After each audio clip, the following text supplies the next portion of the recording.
Hi guys, I hope you're well. So welcome back to my Disney series here on lilmisschickas. Today I'm joined by the lovely Ellie from Ellie's Ramblings, and she will be helping me go through our top tips for things to do outside of the parks. So if you have or haven't been to Disney, you may know that obviously there is the 4 theme parks, 2 water parks, a downtown Disney area, and there is so much to do in everything. So we're going to focus today on the things that you can do outside of the parks. There is so much more to Disney than the 4 theme parks.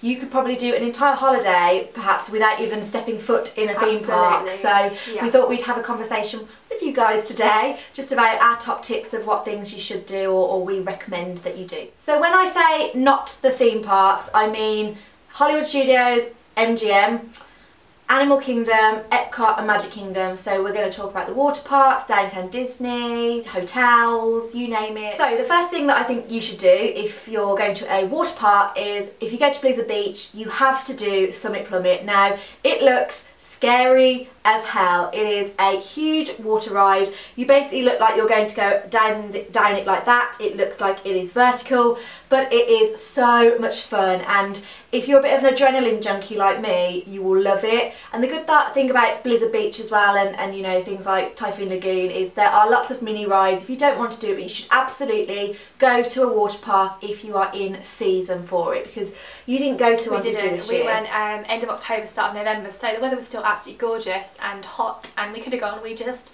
didn't go. We had 10 days working out to about 8 full days of Disney, and we worked out where we were going to be each day, and we just decided that water parks wasn't something we wanted to do for our first time.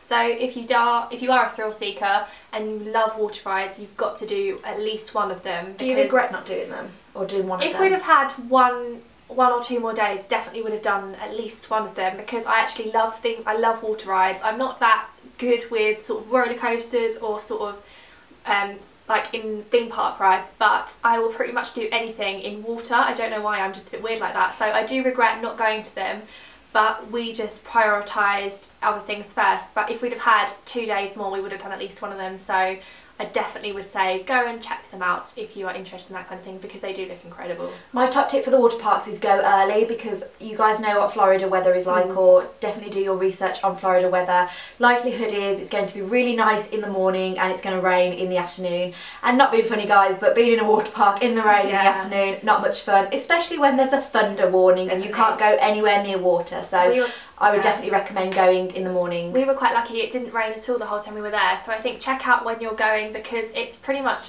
lovely weather the whole year round. It's always going to be warm. So from my experience, it would be go in the morning, because in the afternoon it's so hot that you might not want to be in a water park like in the sun when it's that hot. So I think definitely plan around the weather. Most of my tips for things to do that aren't in the parks are going to be downtown Disney related, because we didn't actually stay on site in Disney, so I didn't really actually go to any of the hotels, but we did spend quite a lot of time in downtown Disney in the evenings. So my first thing is going to be visit Goofy's Candy Company, because that place is amazing.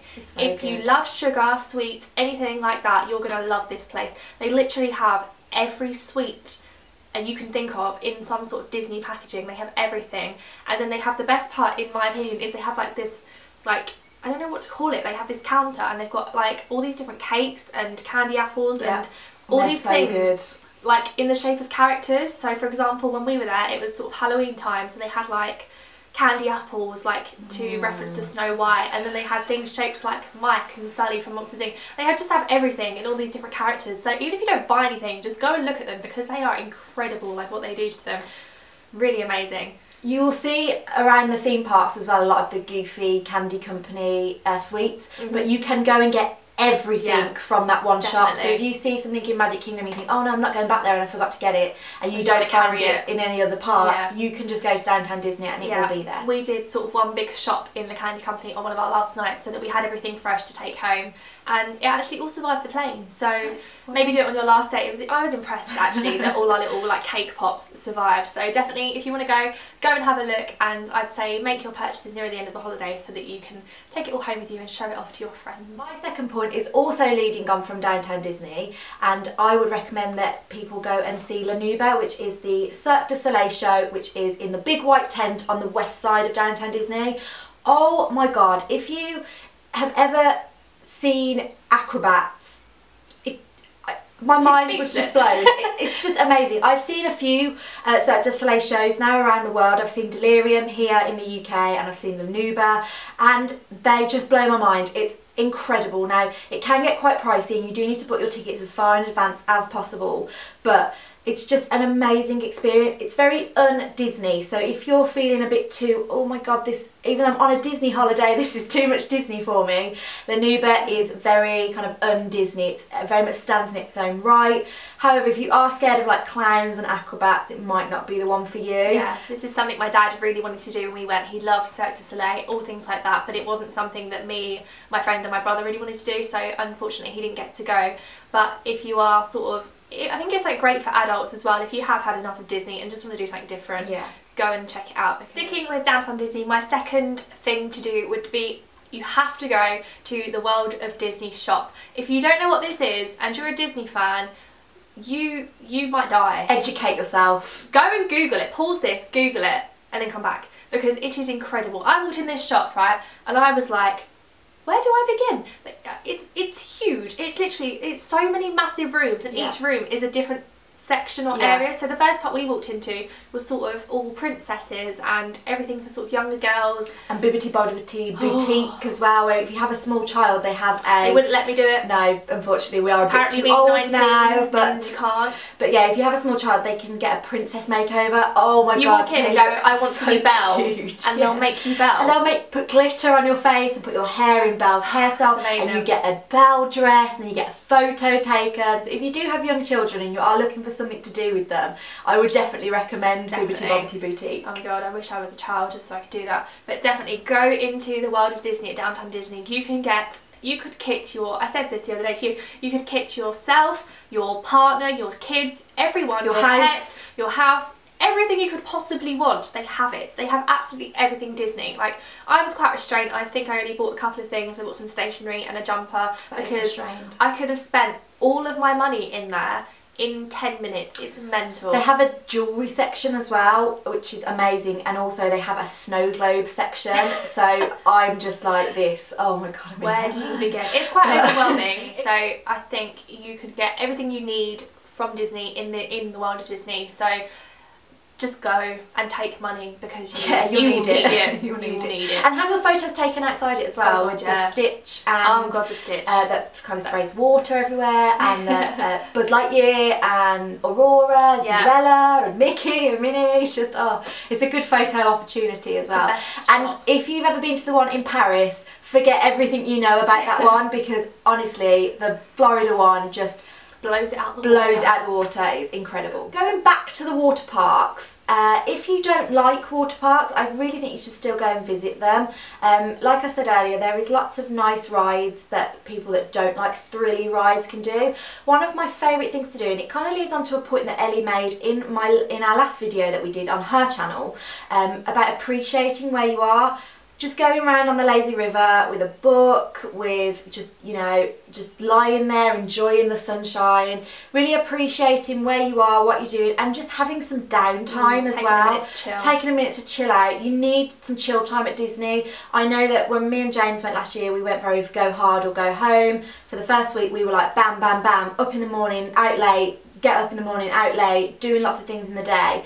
But then when we went to the water parks, we used the lazy river as a time to really chill out. You know, we went around a couple of times, we got a good tan off it. Exactly. You do need to make sure that you are using sunscreen on it with the water, because it's just obviously reflecting everywhere off you. But it's just such a nice experience, and you can get like double lilos that you know, the romance. Yeah, the romance. You know, me and James went around together, and then sometimes we went around separately, and then hold him under the water, which was fun, so he'd get really cold. But you know, it's just, I think it's one of my favourite things to do to chill out at Disney, and I think that if you don't like rides but you do want to kind of go and experience the water parks, then you know the lazy river, which is at both Blizzard Beach and Typhoon Lagoon, is a good way to do that. Just don't spend all day on it, because if I get in that rubber ring, I will not get out. Yeah. I will be there all day. It's so hard once you're in to kind of think, oh, it's just so relaxing. Do I have to get up now? You know? My third point is going to be to go and visit the Disney hotels. We didn't do this when we went, simply because we didn't allocate any time for it, and it didn't really cross my mind at the time.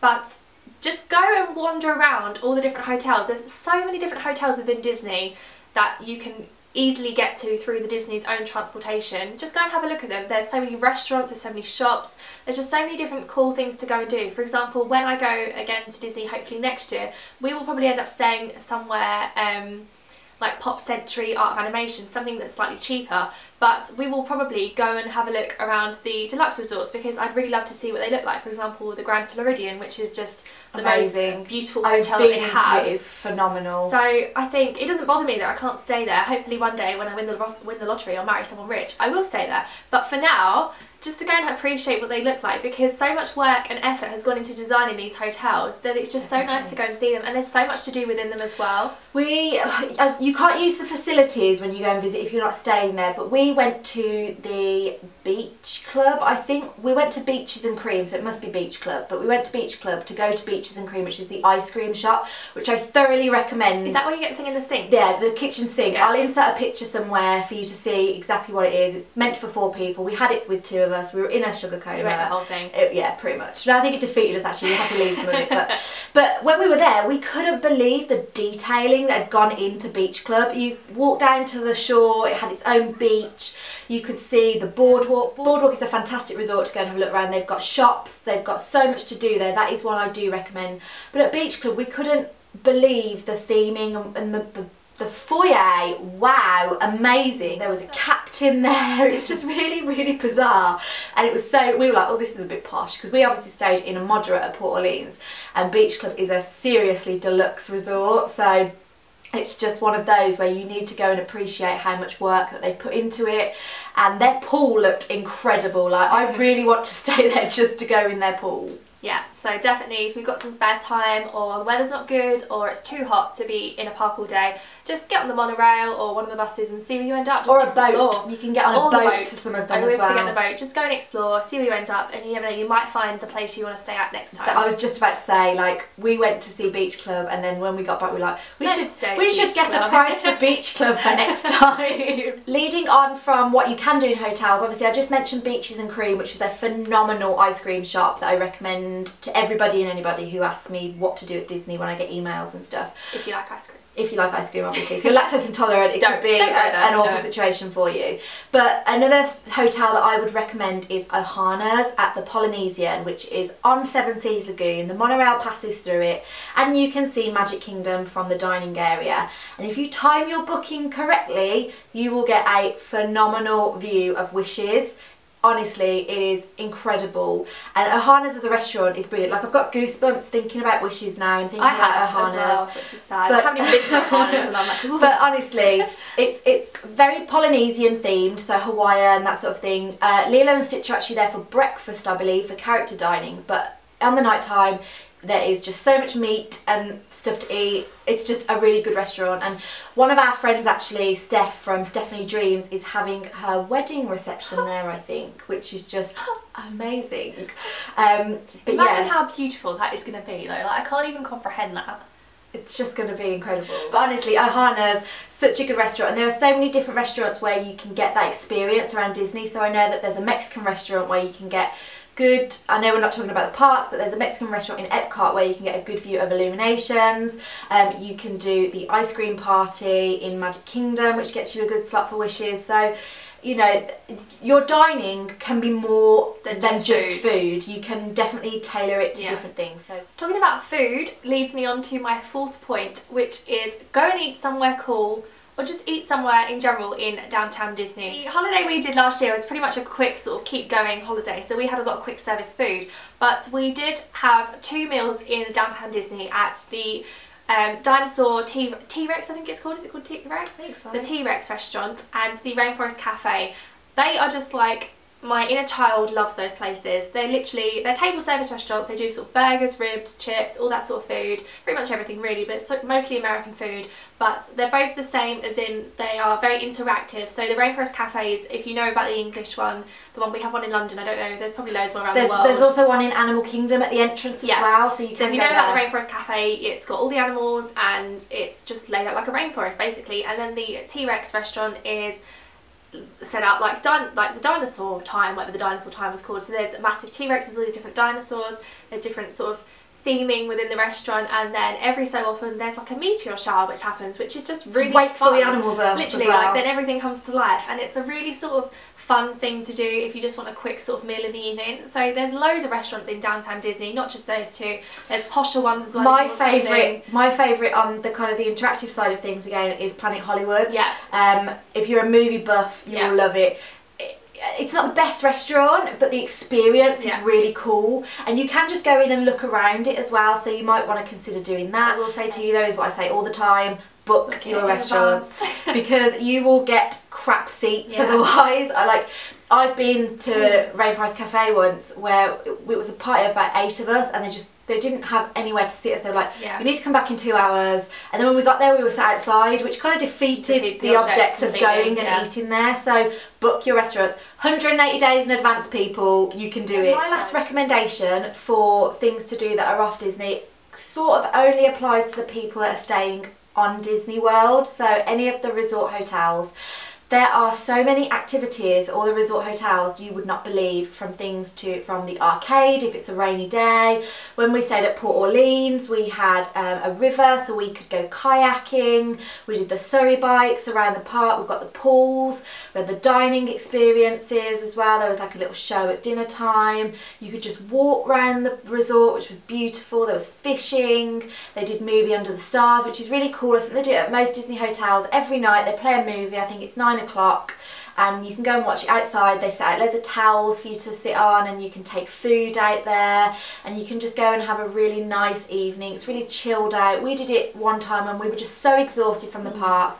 We came back and we watched Wreck-It Ralph, and it was just a brilliant experience. But honestly, there are so many things to do, and the deluxe resorts have even more things to do, you know, and just it's just really nice to get to again just stop and appreciate the resort, because most of the time when you go on holiday you're like, oh well, as long as my room's clean and my shower's clean, what does it matter what the hotel's like, because I won't spend any time there. But I think at Disney you can get so tired at times but you don't want to sit in your hotel room, you still want to do things, and the resorts are really good at doing that, and they're so themed. Let's be honest, you're paying a lot of money to stay there, so it's nice to just go and appreciate the resorts. The most out of it. Even in the value resorts where there's not much to do. When I stayed at Pop Century, we just went and had a good walk around the resort. We took loads of pictures of all the theming, you know, that sort of thing. So there's definitely something to do on the resort, and it's just nice to appreciate your resort. My last recommendation, tip, point, whatever you want to call it, for things to do that aren't necessarily in a Disney theme park would be to just appreciate downtown Disney, go and explore it. I didn't realise how big downtown Disney is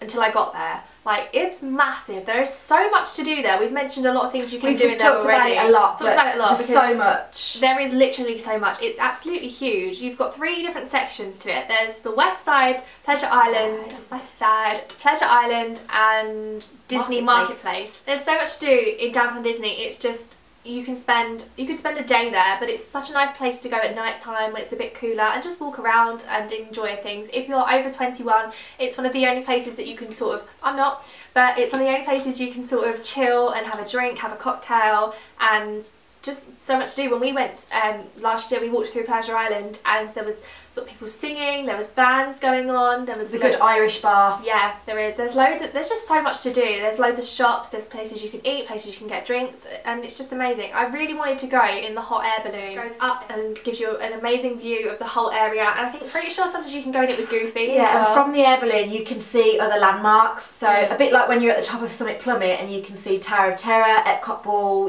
or Spaceship Earth I should say, you can see Magic Kingdom, the castle. It's a good way to have a good view of Disney. So if you go in the day you'll see that. Obviously at night you'll just see lights, but it's still pretty. Yeah, it's still pretty. But just generally go to downtown Disney. If you go to Disney Quest, neither of us have done that, but it's like a huge interactive arcade thing. There's bowling, there's shows, there is so much to do, more than we have mentioned in this video. We took time out to go to the cinema when we went.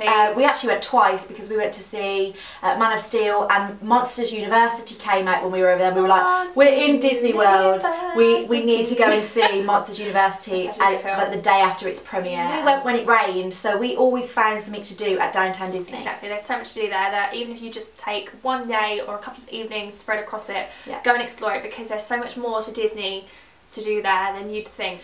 So that's it guys, that is our top 10 tips for things to do outside of the parks at Disney. The lovely Ellie here has a video on her channel. I'm going to pop something over her face now, you can click on that, and we've actually done a video on her channel for our top 10 things to do for first timers. If you've never been to Disney before and you're thinking, what things do I need to do when I go and check out her video. And don't forget, we've got you covered, and don't forget to subscribe to her channel as well. But thank you so much for watching guys. There will be another Disney video next month, and I will see you all soon, or we'll see you soon. We will see you soon. On our different channels, but we will see you soon. See you later guys. Bye.